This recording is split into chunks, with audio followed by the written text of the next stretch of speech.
I always refer to it as vision, having vision. Vision is just the ability to be exposed to everything. Sometimes, especially when we learn a new technique, we get too fixated on this is the way. You know, it's like, no, there's so many different variations in here. Just have you lay on your back, sir, one time.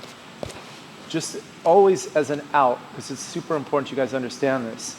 Anytime we get in here, and this starts to come in, but maybe he doesn't quite have the angle.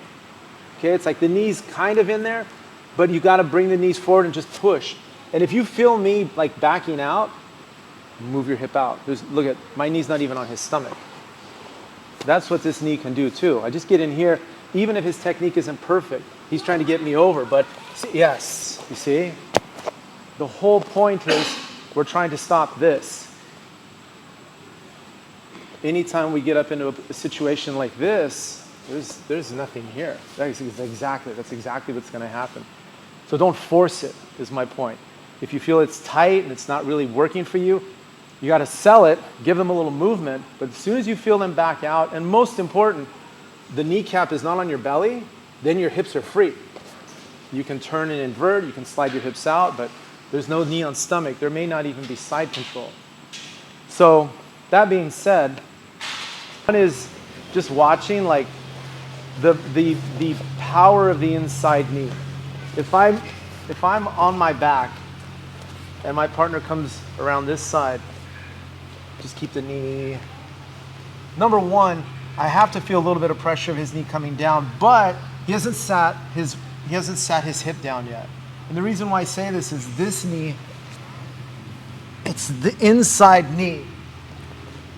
This knee is doing this. It's circling in and pinching. This leg just helps envelop the knee. But a lot of your work is this first. So when he comes around, you see how my knee comes up and in. Sometimes what will happen is we'll be late. Now there's no space. All I'm going to do, now I'm going to engage my hip a little bit. I block his knee, I block his hip, framing, and I start moving my hip. And you notice, see the gap? You can create the space. If it's tight like this, one hand on the hip, one hand on the knee. Now he moves his hip out, and then the knee comes up, see? It's a really, really effective tool, that inside knee, in dealing with the knee on stomach. So, you'll be on your back, sir.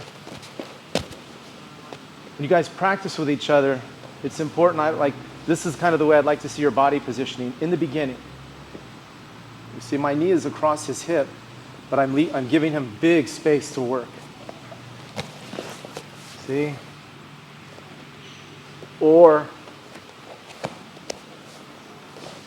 no space, but when he moves his hip, you see the space it creates.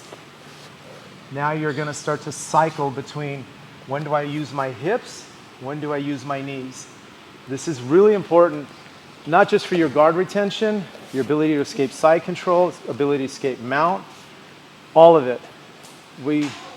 In the beginning, all our efforts are on creating space with our hips.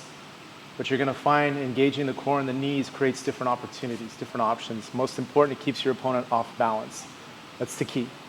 Their weight sinks, now you're in trouble. But when you engage the knees, they can never quite put their weight where they want it to be.